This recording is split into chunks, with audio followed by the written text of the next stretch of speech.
তোমরা যদি দুনিয়ার জমিনের মধ্যে কোনো ওলি দেখতে চাও, মুয়াজ্জিনের দিকে তাকাও, কারণ এই লোকটা হলো আল্লাহর ওলি। যদি আল্লাহর ওলি না হইতো, সকাল বেলায় সবাই ঘুমাইছে, কিন্তু একটা লোক ঘুমায় নাই, তার মাথার মধ্যে টেনশন। মানুষদেরকে নামাজের দিকে আহ্বান করতে হবে, মানুষ আমার আজানের শব্দ শুনে মসজিদে আসবে। এরে দুনিয়ার মানুষ, তোমরা সবাই আরাম করে ঘুমাও, মুয়াজ্জিন কিন্তু সুখে শান্তিতে রাত্রে কিন্তু ঘুমায় না, তার মনের মধ্যে টেনশন থাকে। মসজিদের মধ্যে চাকরি করে, ফজরের নামাজের সময় আজান দিতে হবে। আমরা এই আজানের বিষয়ে কিছু আলোচনা শুনবো। শোনার পর এতদিন যে আমল করতাম, যদি কিছু বাদ থেকে থাকে সেগুলো সংযোজন করে নিব এবং এই অনুযায়ী আমল করার চেষ্টা করব। আমার তৌফিক ইল্লা বিল্লাহ। এই আজানের আলোচনাটা আমি কিছু পয়েন্ট আকারে আপনাদের সামনে উপস্থাপন করব। এক হলো, আজান যখন দেওয়া হতো না, এই আজানের আগে মানুষকে কিভাবে নামাজের জন্য ডাকা হতো। দ্বিতীয় হলো, এই আজানটা কখন থেকে শুরু হয়েছে। তিন নম্বর হলো, আজান এবং মুয়াজ্জিন এই উভয়ের কি ফজিলত, কি মর্যাদা। চতুর্থ নম্বর হলো আজানের জবাব। পঞ্চম নম্বর হলো আজানের পর দুরূদ শরীফ পড়া। ষষ্ঠ নম্বর আজানের পর দোয়া করা। সাত নম্বরে হলো ইকামত, নামাজ শুরু করে দেওয়া। আমরা একটা একটা করে যতটুকু যাওয়া যায়। প্রথমে আমরা জানবো যে আজান যখন চালু হয় নাই, এর আগে মানুষকে কিভাবে ডাকা হতো। আমরা জানি নবী করিম সাল্লাল্লাহু আলাইহি ওয়াসাল্লাম যখন মেরাজ গিয়েছিলেন, মেরাজ রজনীতে আমাদের নবীর উপর আল্লাহ পাক সর্বপ্রথম 50 ওয়াক্ত নামাজ দিয়েছেন। সর্বপ্রথম কয় ওয়াক্ত নামাজ দিয়েছেন? 50 ওয়াক্ত। এরপর এটাকে কমাইতে কমাইতে 5 ওয়াক্ত নামাজ করা হয়েছে। এরপর আল্লাহর হাবিব সাল্লাল্লাহু আলাইহি ওয়াসাল্লাম 5 ওয়াক্ত নামাজ নিয়ে দুনিয়ার জমিনে আসলেন। দুনিয়ার জমিনে আসার পর সাথে সাথে কিন্তু আর এই নামাজ চালু হয়ে যায় নাই। আস্তে আস্তে জিবরাইল আলাইহিস সালাম এসে আল্লাহর হাবিবকে আগে শিক্ষা দিয়েছেন, এরপরে আল্লাহর হাবিব সাহাবা আজমাইনদেরকে শিক্ষা দিয়েছে।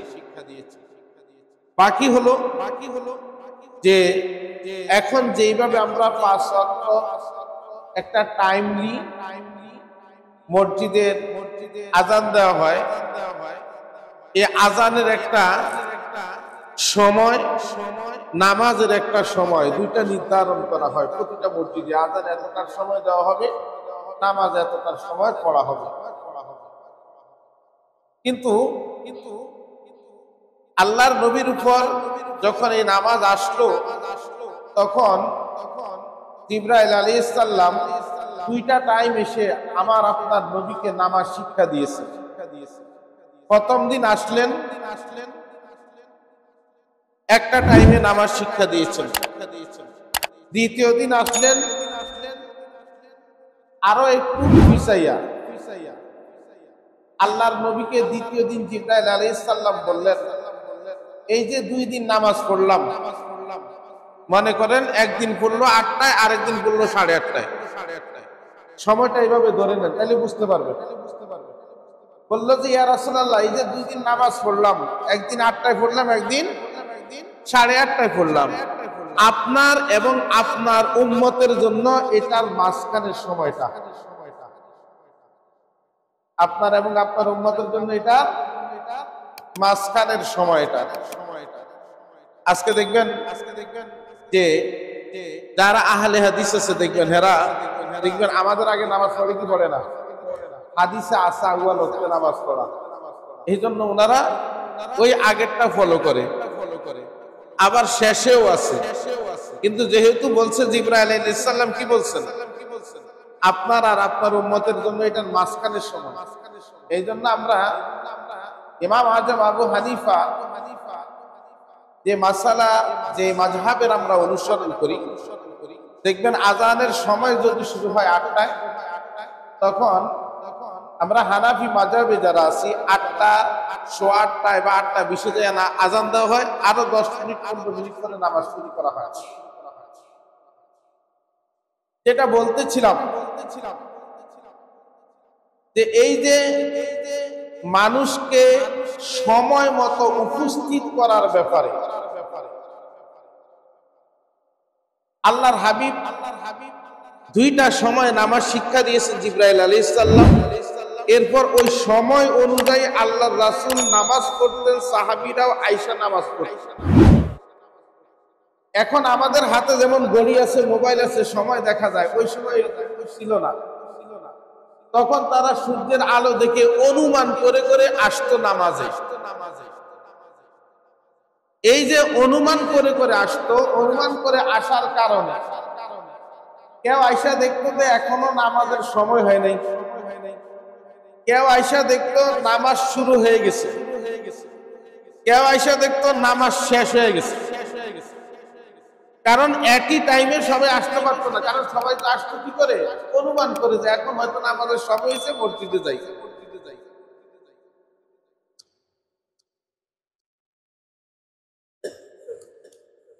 আল্লাহর নবীর অন্যতম সাহাবী হযরত নাফি রাদিয়াল্লাহু তাআলা আনহু হযরত আব্দুল্লাহ ইবনে উমর রাদিয়াল্লাহু তাআলা আনহু থেকে বর্ণনা করেন, আন ইবনে উমর রাদিয়াল্লাহু তাআলা আনহু কানা ইয়াকুল কানাল মুসলিমুনা হিনা কাদিমুল মাদিনা ইয়াজতামিউ ফায়াহয়্যানুনা আস-সালাহ। আল্লাহর নবী সাহাবী নাফি রাদিয়াল্লাহু তাআলা আনহু আব্দুল্লাহ ইবনে উমর রাদিয়াল্লাহু তাআলা আনহু থেকে বর্ণনা করেন, আল্লাহর নবী সাল্লাল্লাহু আলাইহি ওয়াসাল্লাম যখন মদিনা মুনাওয়ারার মধ্যে গেলেন, মদিনা মুনাওয়ারার মধ্যে মানুষগুলো নামাজের জন্য যখন একত্রিত হইত, তখন অনুমান করে তারা একত্রিত হইত। লাইসা ইউনাদা লাহা, কোন লোককেও কাউকে ডাকা হতো না যে আসো নামাজের সময় হয়েছে, মসজিদে আসো। ফাতাকাল্লামু ইয়ামান ফি যালিক, এইভাবে যখন তারা আলোচনা করতেছিল, তারা চিন্তা করলো এইভাবে তো সময় মতো মসজিদে আসা যায় না, নামাজের সময় কেউ পায় না, কেউ এসে দেখে নামাজের সময় এখনো পর্যন্ত হয় নাই। ফাকালা বা'দুহুম ইত্তাখিযু নাকুসুস সাম মিসলা নাকুসুন নাসারা, কেউ বলল তাহলে এক কাজ করো, ইহুদি নাসারাদের মতন তোমরা নাকুস বাজাও, ঘন্টা বাজাও, নাকুস দিয়ে মানুষদেরকে আহ্বান করো, মানুষ শব্দ শুনে তারা বুঝবে যে এখন নামাজের সময় হয়েছে। আরেক দল বলে উঠলো, ওয়াকালা বা'দাহুম মালা ইয়ামা মিসলা কারনিল ইয়াহুদ, ইহুদিদের মতো সিংহা বাজাও, সিংহার মধ্যে ফু দাও, সিংহার মধ্যে ফু দাও, শব্দ হবে, সবাই বুঝবে যে নামাজের সময় হয়েছে, এখন নামাজের মধ্যে আসো। فقال عمر بن الخطاب رضي الله تعالى عنه أو لا تبعثوا رجلا ينادي بالصلاة। আল্লাহর নবীর অন্যতম সাহাবী হযরত ওমর ইবনুল খাত্তাব রাদিয়াল্লাহু তাআলা আনহু এবার দাঁড়ায়া বলেন, তোমরা কি একটা লোককে মানুষের বাড়ির মধ্যে ফাটাইতে পারো না? সে লোক গিয়ে মানুষদেরকে ডেকে ডেকে বলবে, ভাই আসেন, মসজিদে আসেন, নামাজের সময় হয়েছে। এই কথা কি বলছে হযরত ওমর? এই কথা কি বলছেন হযরত ওমর? তোমরা কি একটা লোককে মানুষের বাড়িতে ডাকতে ফাটাইতে পারো না? ও ভাই আসেন গো, মসজিদে নামাজের সময় হয়েছে। ফাকাল রাসূলুল্লাহ সাল্লাল্লাহু আলাইহি ওয়াসাল্লাম, আল্লাহর নবী হযরত ওমরের এই কথা শুনে বলে, ইয়া বিলাল কুম ফানাদি বিসসালাহ, হে বেলাল দাঁড়া, উঠো, মানুষের বাড়ির মধ্যে গিয়ে মানুষদেরকে ডাইকা আনো। ও ইমানদার মুসলমান বাবা, হাদিসের এই পর্যন্ত যদি থেকে যাইতো আজকে আমরা মসজিদে মুয়াজ্জিন পাইতাম না, মুয়াজ্জিন পাইলেও এই মুয়াজ্জিন বেশি দিন চাকরি করতে পারতো না। কেন? কারণ হাদিস অনুযায়ী প্রত্যেক বাড়িতে বাড়িতে মানুষ যে ডাইকে আনা লাগতো, প্রত্যেক বাড়িতে বাড়িতে সভাপতি মসজিদে আসতে পারে নাই, মুয়াজ্জিনের সকালে চাকরি নাই, সভাপতি বাড়িতে যায় নাই কেন? বলেন, আজান দেওয়ার পর 15 মিনিট 20 মিনিট, এই 20 মিনিটে গজারিয়া ফাড়া ঘোরা কি সম্ভব হবে? ওই দিন এই পর্যন্তই সকলেই পরামর্শ শেষ হয়ে গেল। আল্লাহর নবী ফয়সালা দিয়ে দিলেন বেলালকে, এ বেলাল, মানুষদেরকে বাড়ির কাছে গিয়ে তুমি ডাকবা, এ মানুষেরা নামাজের সময় হয়েছে, মসজিদে আসো, মসজিদে আসো। আরেক দল বলল ঘন্টা বাজানোর কথা, আরেক দল বলল সিঙ্গা ফু দেওয়ার কথা। শেষে নবী ফয়সালা দিলেন, বেলাল মানুষদেরকে মসজিদের মধ্যে ডাইকা ডাইকা আনবা, কারণ বেলাল হলো মুয়াজ্জিন। মিটিং এইখানে শেষ হয়ে গেল, যার যার বাড়ির মধ্যে মানুষ সবাই চলে গেল। এখন আসুন, এটা ছিল আজানের আগের কথা। কিসের কথা? আজানের আগে। এখন এবার আসেন আজান। মোহাম্মদ ইবনে আব্দুল্লাহ জায়েদ ইবনে আব্দে রাব্বি, আল্লাহর নবীর এই সাহাবী বর্ণনা করেন, মিটিং যখন শেষ হয়ে যায় আমরা যার যার বাড়ির মধ্যে চলে গেলাম। আমি রাত্রিবেলায় যখন ঘুমাইলাম, হঠাৎ আমি স্বপ্ন দেখতেছি, একটা লোক আমার চোখের সামনে দিয়ে একটা ঘন্টা নিয়ে যাইতেছে। আমি লোকটাকে ডাক দিয়া বললাম, আসসালামু আলাইকুম, এ ভাই একটু দাঁড়ান, আপনার হাতে এত একটা সুন্দর ঘন্টা, ঘন্টাকে আমারে দেন। লোকটা আমাকে জিজ্ঞাসা করে, আরে নাফি, এই ঘন্টা দিয়ে তুমি কি করবা? বলে, এই ঘন্টা দিয়ে আমি ঘন্টা বাজাইব, আর ঘন্টার শব্দ শুনে মানুষগুলো দৌড়াইয়া বুঝে ফেলবে যে নামাজের সময় হয়েছে, তারা মসজিদের মধ্যে চলে আসবে। এবার ওই ঘন্টাওয়ালা হযরত নাফিকে বলতেছে, রে নাফি, এই ঘন্টা বাজানোর চাইতে উত্তম কোন বাক্য যদি আমি তোমাকে শিখাইয়া দেই, তুমি শিখবে কিনা? হযরত নাফি বলেন, হ্যাঁ আমি শিখব। ইমানদার মুসলমান, এবার ওই ঘন্টাওয়ালা বলতেছে, তুমি আমার সাথে বলো, আল্লাহু আকবার, আল্লাহু আকবার, আল্লাহু আকবার, আল্লাহু আকবার, আশহাদু আল লা ইলাহা ইল্লাল্লাহ, আশহাদু আল লা ইলাহা ইল্লাল্লাহ, আশহাদু আন্না মুহাম্মাদার রাসূলুল্লাহ, আশহাদু আন্না মুহাম্মাদার রাসূলুল্লাহ, হাইয়া আলাস সালাহ, হাইয়া আলাস সালাহ, হাইয়া আলাল ফালাহ, হাইয়া আলাল ফালাহ, আল্লাহু আকবার, আল্লাহু আকবার, লা ইলাহা ইল্লাল্লাহ। সুবহানাল্লাহ বলেন। ঘন্টাওয়ালা হযরত নাফিকে যখন কথাগুলো শিখাই দিল, উনি বলেন, আমার ঘুম ভেঙে যায়। সকালবেলায় আল্লাহর নবী মুহাম্মদ রাসূলুল্লাহ সাল্লাল্লাহু আলাইহি ওয়াসাল্লামের দরবারে হাজির হয়ে বলতেছেন, ইয়া রাসূলুল্লাহ, ইয়া হাবিবাল্লাহ, এই যে গত রাতে যখন আমি ঘুমাইলাম, ঘুমের মধ্যে এই শব্দগুলো আমাকে একজন শিখাই দিল। আল্লাহর নবী বলে, আমার সাহাবী, সাদাকতা, তুমি সত্য বলেছ। ও বেলাল, তুমি এদিকে আসো, তুমি বেলালের কাছে যাও, বেলালের গলাটা তোমার চাইতে অনেক উঁচু, বেলালকে তুমি শব্দগুলো শিখা দাও, আর বেলাল যাতে এই শব্দগুলো জোরে জোরে বলতে থাকে। আল্লাহর নবীর সাহাবী নাফি হযরত বিলাল রাদিয়াল্লাহু তাআলা আনহুকে যখন আল্লাহু আকবার শব্দগুলো শিখায়, হযরত বিলাল রাদিয়াল্লাহু তাআলা আনহু আল্লাহু আকবার শব্দগুলো যখন বলতে থাকে, আর যখন বলে হাইয়া আলাস সালাহ, নামাজের দিকে আসো, হাইয়া আলাল ফালাহ, কল্যাণের দিকে আসো, আরব দেশের লোকগুলো তো আর আরবি ভাষা বোঝানো লাগে না, কারণ তারা আরবি ভাষা জানে। হাইয়া আলাস সালাহ মানে নামাজের দিকে আসো, হাইয়া আলাল ফালাহ মানে কল্যাণের দিকে আসো। যখন মানুষগুলো শব্দগুলো শুনতেছে, মানুষগুলো দৌড়াইয়া আসতেছে।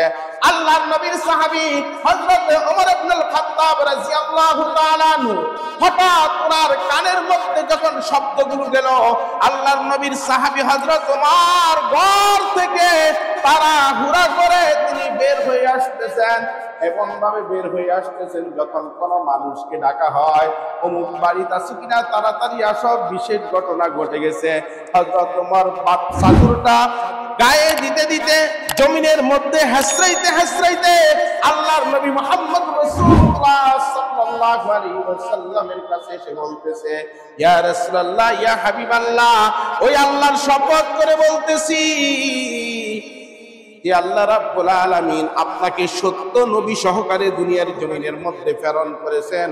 ওগো নবীজি, আপনার বেলাল যে শব্দগুলো বলতেছে, আল্লাহর কসম এই শব্দগুলো গতকাল রাতে আমি নিজে স্বপ্ন দেখেছি। সুবহানাল্লাহ।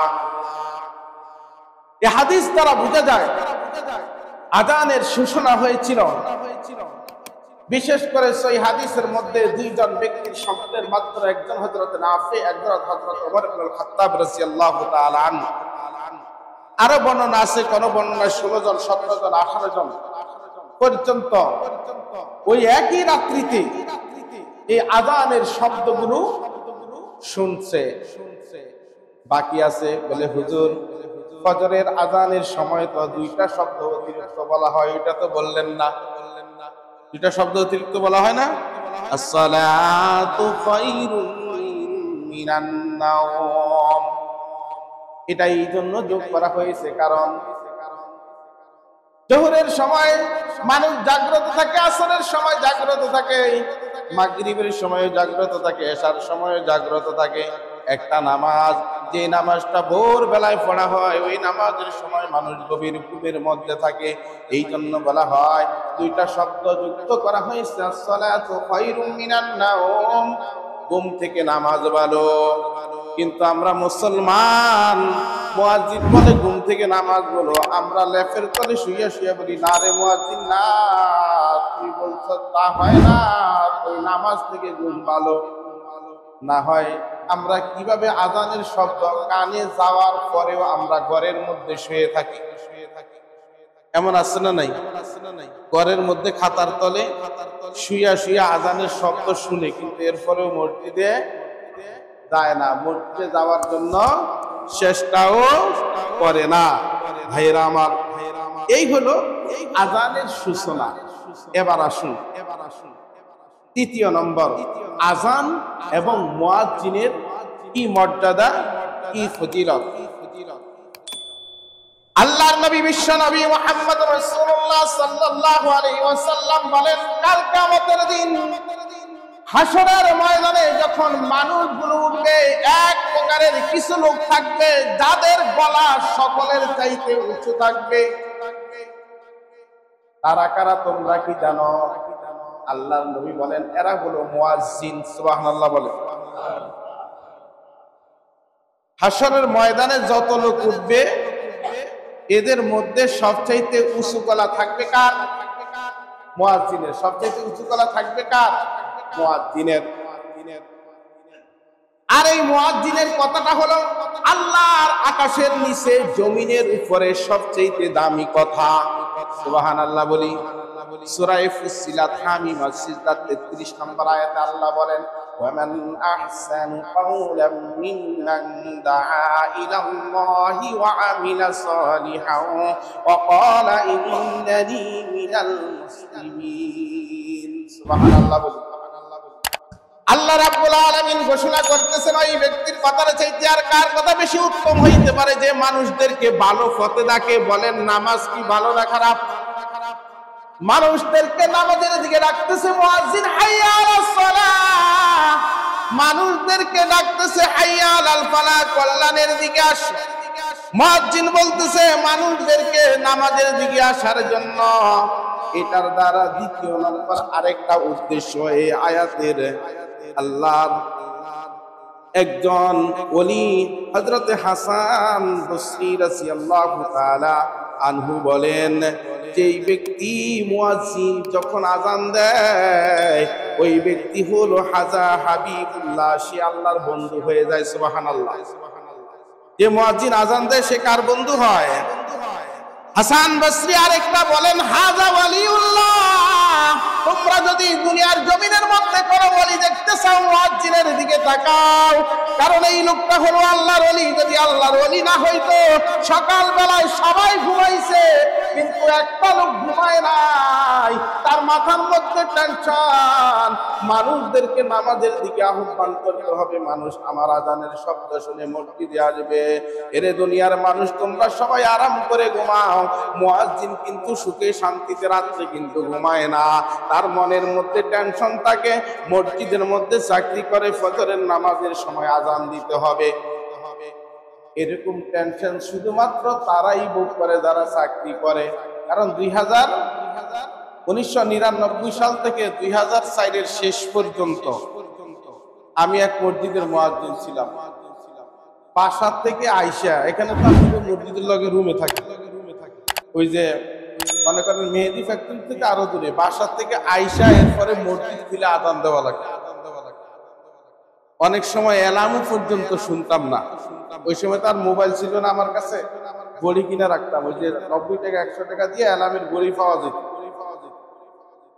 মাথার মধ্যে একটা টেনশন থাকতো, কখন আযানের সময় হবে, বিশেষ করে ফজরের নামাজের আযান। এই জন্য হাসান বসরি বলেন, হাজা হাবিবুল্লাহ, এই মুয়াজ্জিন হলো আল্লাহর বন্ধু, আল্লাহর ওলি। হাজা ওলিউল্লাহ, মুয়াজ্জিন হলো আল্লাহর ওলি।